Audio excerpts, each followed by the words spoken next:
With LDLC's victory today at the MLG X Games Aspen, I thought it was actually quite interesting how many kind of trends and themes from early history of CSGO and things that were kind of set in stone as rules, and this is the way things always seem to happen, were kind of reversed here, and there was a revival in terms of some of the players within this team and certain revenges they got and actual overall records and problems they'd had in the past that actually were overturned with the culmination of what this victory represented.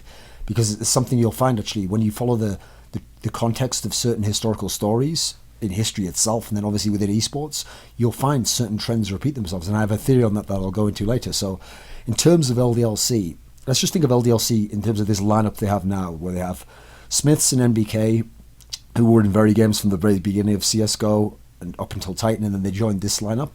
Then you had Shox, who was in very games about the middle of 2013 onwards, and then Titan, and then he left in Epsilon, and then eventually now he came to LDLC. You had Happy, who was the leader of the previous LDLC, and you had Kiyashima, who was with Shox in Epsilon, and before that he was a Clan Mystic player.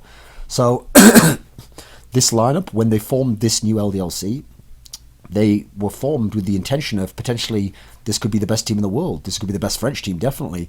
It's all this talent combined, and in that respect, the talent has definitely been shown at almost every instance, because this team has been to 7 events and they've never failed to place top 4. They have a streak of 7 events, which, by the way, it means they've now matched the streak of 7 top 4s that Fnatic had prior to DreamHack Winter.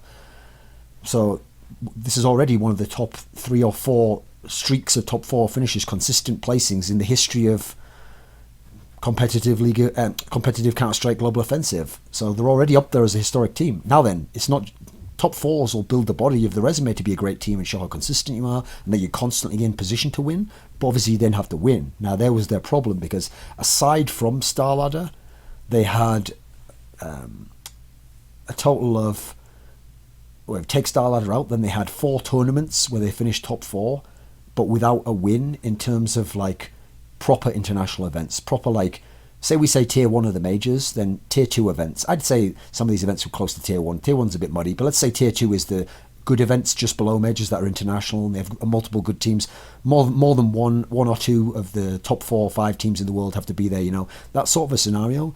They went 4 tournaments without being able to win one. So despite constantly being in position to contend, potentially being the best team, they never could actually prove it. And obviously, for a while, not only were they not unable to win, but they lost to Fnatic in 2 straight finals.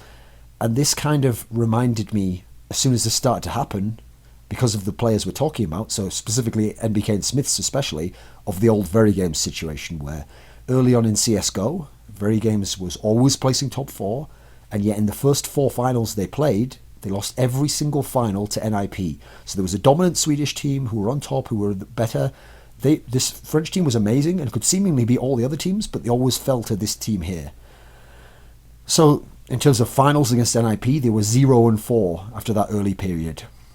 In terms of Happy within this lineup, Happy lost to NIP in the semi-final of ESL 1 Cologne with his old LDLC lineup. And if you actually look at that series, the context of how LDLC had been playing in that tournament and their recent form, NIP's form was fairly poor in that tournament, and they managed to sneak through by winning the 3rd map, which was Cobblestone. They managed to win 16-14 there. And on paper, before you'd known how the Cobblestone would play out, you would have actually said that LDLC were a favourite to take the series. Not a massive favourite, but a favourite, and you wouldn't have expected Cobblestone to turn out that way. So they kind of, I could understand if they felt robbed, like, hey, we should have been in that final, like, oh, how did NIP do it? They weren't even in good form. How did they grind it out? How did they get those crazy wins? You know, NIP magic again prevailed.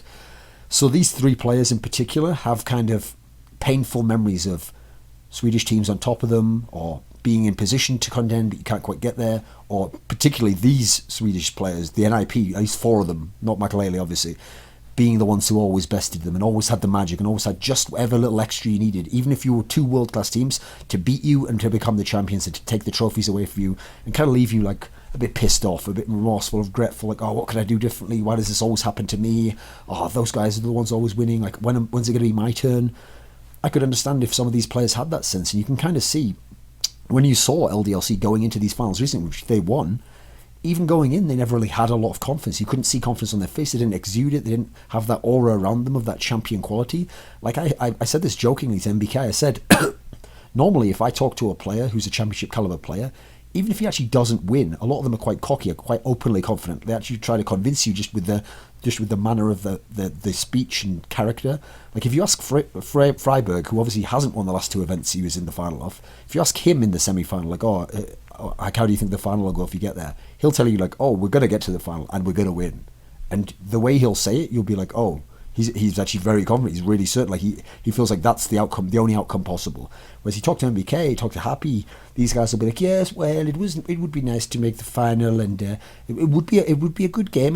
We would like to play them there, and I think we could win. Like they won't be like, we will win, we will make it there, we will win, we will crush them, we will be the best, we are the best in the world. They never really have that kind of force of character, it seems. So I always felt like part of that was because they were so many times in these positions of having top fours, having finals, and just not being able to get there, that they kind of accepted that, listen, if things go perfectly, maybe we can win, but you know what? Sometimes we are unlucky, or things don't go our way, or this team, it's just their day.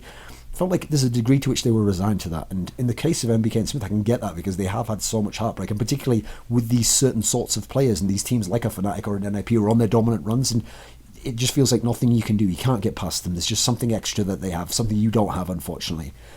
Now, how did their revenge come about? Because here's the interesting part of the story. Despite all those problems and seemingly conditions which would break lesser mortals, actually there's been some delicious, freshly served revenge, which is actually, in the context of all that pain, incredibly sweet and kind of delicious if you're these players. Because, okay, I told you that stat before. Smiths and MBK, when they were in Very Games, they lost 4 finals to NIP.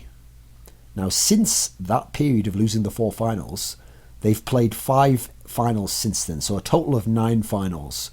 They've actually won the last 5 finals they've played against NIP. So they're actually now leading in terms of finals against NIP. They're now up 5-4. Now, 2 of those came during the Very Games era still.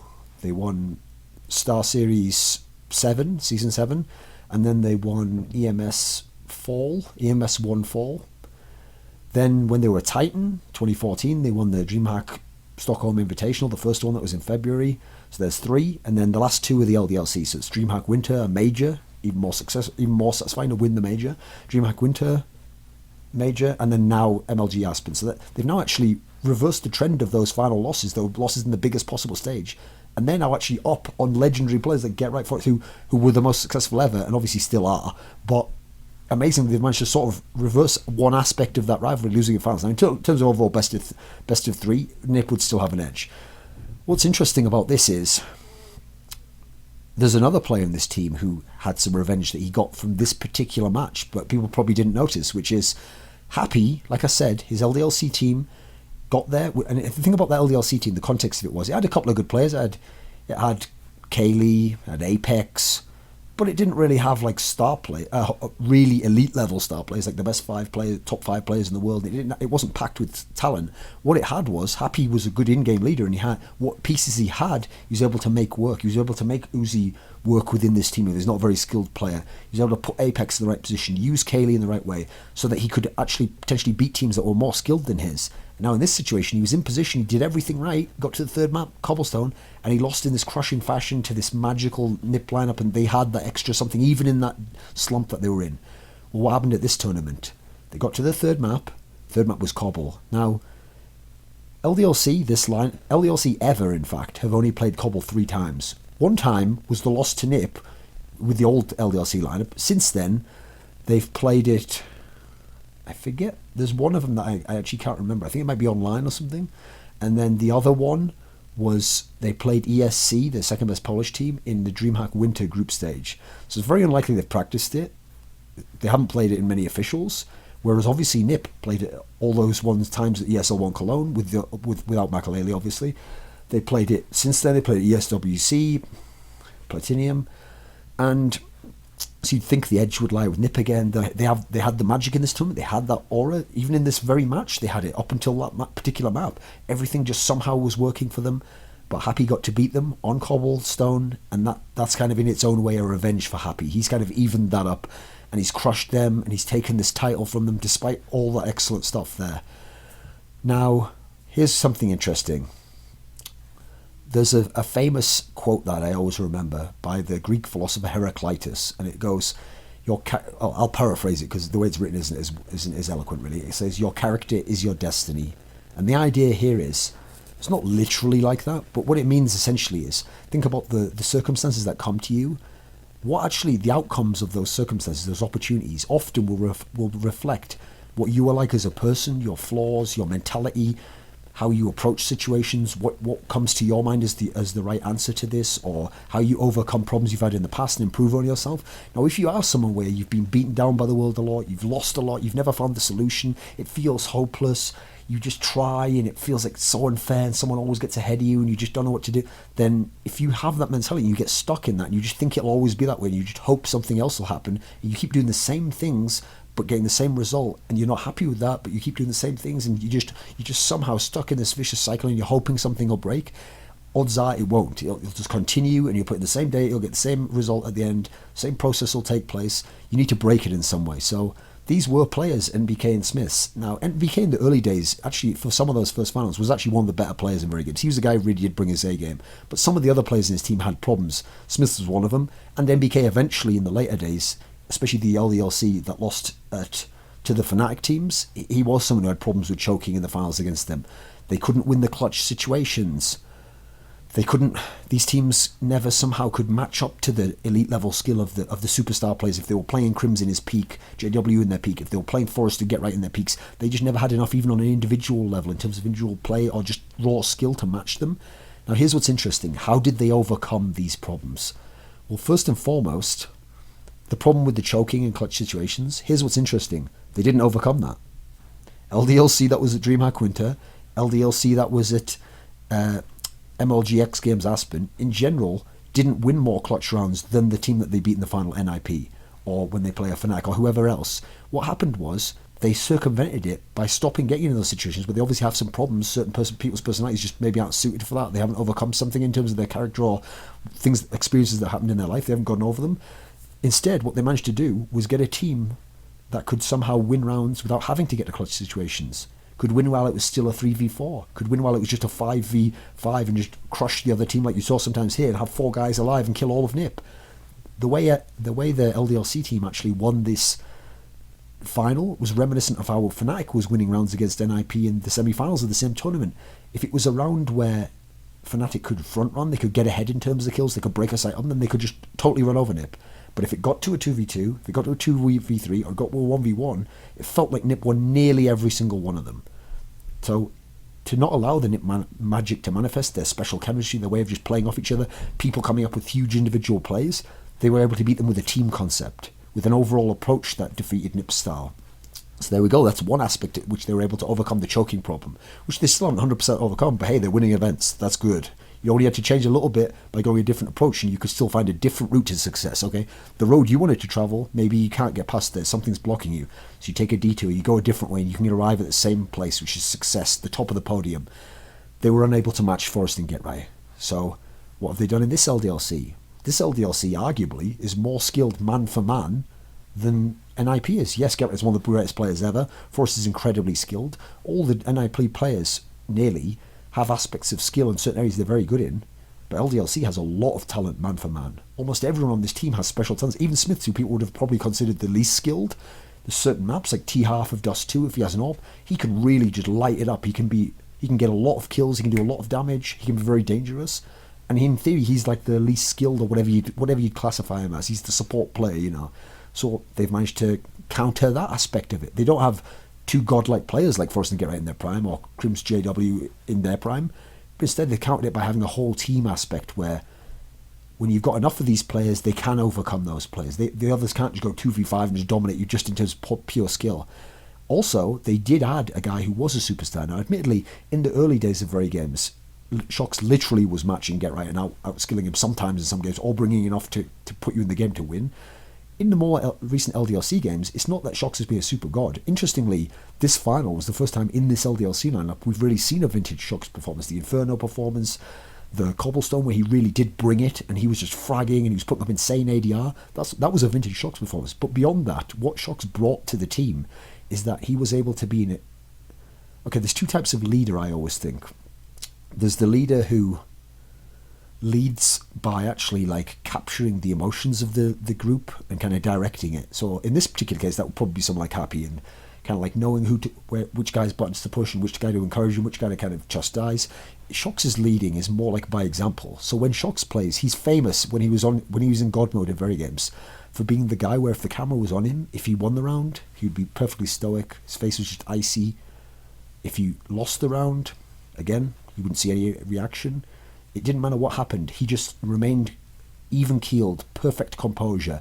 And as a result, he could just approach every situation and give his best and be very successful. He still has that quality to him, even if he isn't always having these star games. So as a result, he's like a rock in terms of that sort of composure under pressure. And when you have someone like that, even if you are someone like MBK and you can be very emotional, or you're Smiths and maybe you're getting down on yourself because you're doing badly and you're not hitting your shots, you know that, okay, listen, maybe sometimes I can't rely on myself. I self-doubt, but I don't doubt Shocks. I know what Shocks is going to do, what he can do, and now I have someone I can rely on there. And listen, even if something goes wrong for me, maybe I don't have to contribute a little bit. Maybe Shocks can do this for me, and he can win a round for us there. And I never give up hope, because it doesn't matter. I don't necessarily have to win the game myself, and it won't be lost just because of my efforts. This is a way to kind of stabilise those people. In fact, I've always said, in terms of those sorts of people, the ones who get a bit nervous, that's a great way to help them out. Yeah, it'd be great if you could get them psychologically to get past that and make them really confident people. That's going to be very difficult. But a quick fix, so if you are someone like a Device who has problems under pressure, is get someone who's a real rock to play along with, so they can put their faith in them, they can put their trust in them to a degree. They can have some stability that comes from another source, external, if they can't inspire it internally. And so that's a great way to play the game, have a clutch player like that. Now, Shocks obviously brings that, but secondly, Shocks also is kind of the antidote to the problem that they had in general. Because remember when I saw the very games guys, NBK and Smiths had lost the first 4 finals to NIP, and then they won the next 5? The next 5 finals were all the finals that Shocks played in NIP in his career. So Shocks versus NIP in finals of events, offline events, is 5-0. He's never lost to NIP. Well, there we go. I mean, as a joke, I kind of wittily said, it turns out the only true counter to NIP, who are the greatest team ever and have made a bazillion finals, won all these tournaments, way more money, way more finals than everyone else.